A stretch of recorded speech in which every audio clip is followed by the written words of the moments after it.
জাদুকরী মীনাক্ষী খুব শক্তিশালী, কিন্তু একই সাথে তিনি খুব দয়ালুও ছিলেন। জাদুকরীর একটি উজ্জ্বল তারা ছিল, যার উপর বসে তিনি আকাশে উড়ে বেড়াতেন। এইভাবে একদিন জাদুকরী তার তারার উপর বসে বাতাসে উড়ছিলেন। কিছুক্ষণ পরে তিনি একটি মাঠের উপর পৌঁছে যান, কিন্তু মাঠের দৃশ্য দেখে তার চোখ জলে ভেসে ওঠে। সেই ক্ষেতে একটি রাক্ষস অনেক ছেলে মেয়েকে লাঙলে বেঁধে চাষবাস করতে বাধ্য করছিল। চলো তাড়াতাড়ি কাজ করো, না হলে তোদের পা ভেঙে দেবো। এরপর রাক্ষস লাঠি দিয়ে বেঁধে সব ছেলে মেয়েকে মারতে শুরু করে। রাক্ষসের ভয়ে তারা সবাই দ্রুত লাঙল চালাতে শুরু করে। এসব দেখে রাক্ষসের উপর জাদুকরী রেগে যায়। এই রাক্ষসকে নিষ্ঠুর, তাকে শিক্ষা দিতে হবে। এরপর জাদুকরী তার জাদুর শক্তি দিয়ে সেখানে একটি বিশাল ষাঁড়কে হাজির করে এবং তারপর ষাঁড়টি রাক্ষসকে আক্রমণ করে। কিছুক্ষণের মধ্যেই রাক্ষস গুরুতর আহত হয়ে নিচে পড়ে যায়। আরে মরে গেলাম, হঠাৎ এই ষাঁড় কোথা থেকে এলো? আমার পিঠ ভেঙে দিয়েছে। রাক্ষস সেখান থেকে পালানোর চেষ্টা করে, কিন্তু ষাঁড়টি তার শিং দিয়ে তাকে জোরে ধাক্কা দেয়, যার ফলে রাক্ষস বাতাসে উড়ে পাশের পুকুরে পড়ে যায়। এরপর জাদুকরীটি জলের ভিতর প্রচুর বজ্রপাত শুরু করে। আমি মরে গেছি, আমাকে বাঁচাও, আমাকে বাঁচাও, কেউ আমাকে বাঁচাও। আজকের পর আর এখানে যেন তোকে না দেখা যায়। এখান থেকে চুপচাপ পালিয়ে যাওয়াই তোর জন্য উচিত হবে। হ্যাঁ হ্যাঁ ম্যাডাম জি, আমি এখনই চলে যাচ্ছি। আজকের পর আর কখনো এখানে আসবো না। এরপর রাক্ষস কাঁদতে কাঁদতে পালিয়ে যায়। আন্টি, জাদুকরী, তুমি এই রাক্ষসকে তাড়িয়ে দিলে আমাদের বড় উপকার করেছো। সেই রাক্ষস আমাদেরকে তাদের দাস বানিয়ে প্রতিদিন মাঠে কাজ করতে বাধ্য করত।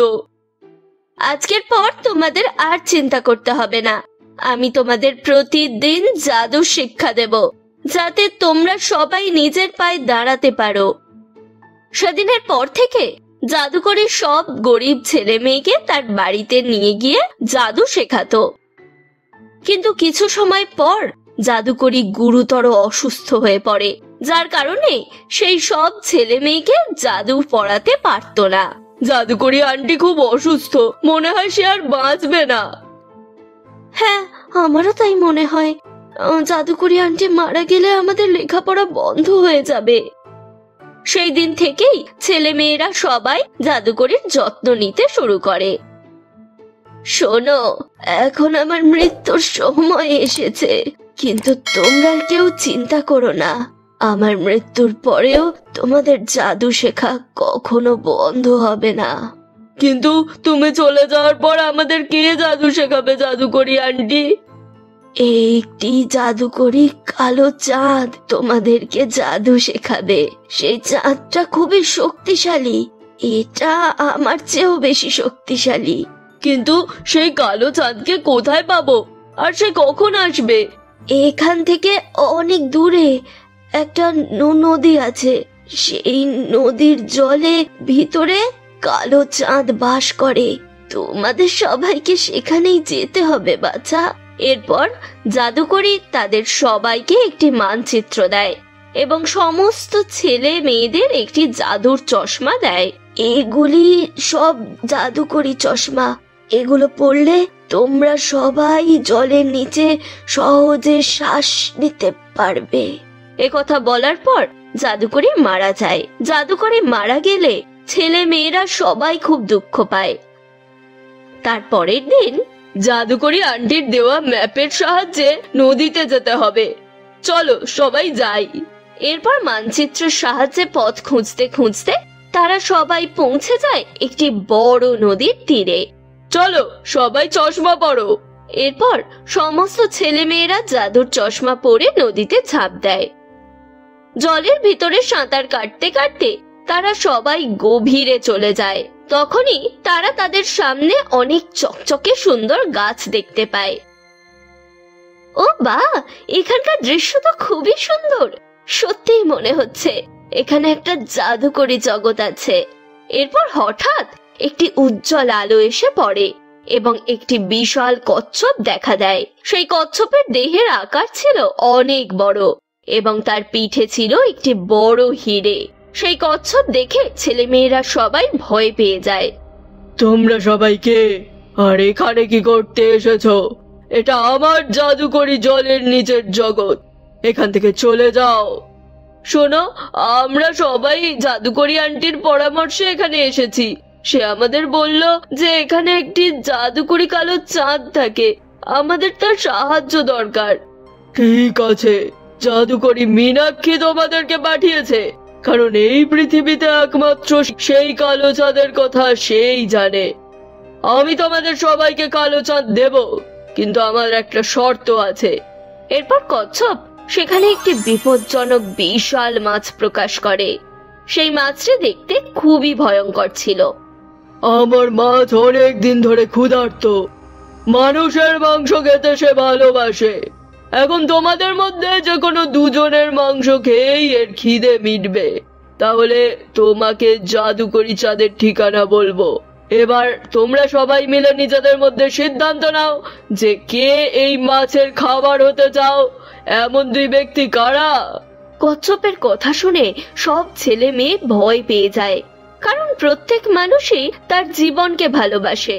কিন্তু হঠাৎ করেই একটি ছেলে এবং একটি মেয়ে সামনে আসে এবং তারা দুজনেই তাদের জীবন উৎসর্গ করার সিদ্ধান্ত নেয়। আমি আমার বন্ধুদের জন্য জীবন দিতে চাই, এতে তাদের উজ্জ্বল ভবিষ্যতের জন্য আমার জীবন আমি দেব। ছেলেটির সাথে দাঁড়িয়ে থাকা মেয়েটিও একই কথা বলে। তারপর ছেলে এবং মেয়ে উভয়ই কচ্ছপ মাছের সামনে দাঁড়ায়।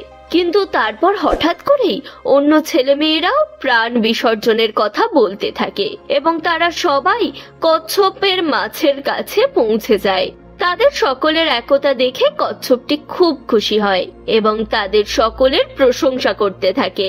আমি তোমাদের সবাইকে পরীক্ষা করছিলাম, তোমরা সবাই একে অপরকে খুবই ভালোবাসো, তোমরা সবাই খুব সৎ, তাই তোমরা সবাই আমার পরীক্ষায় উত্তীর্ণ।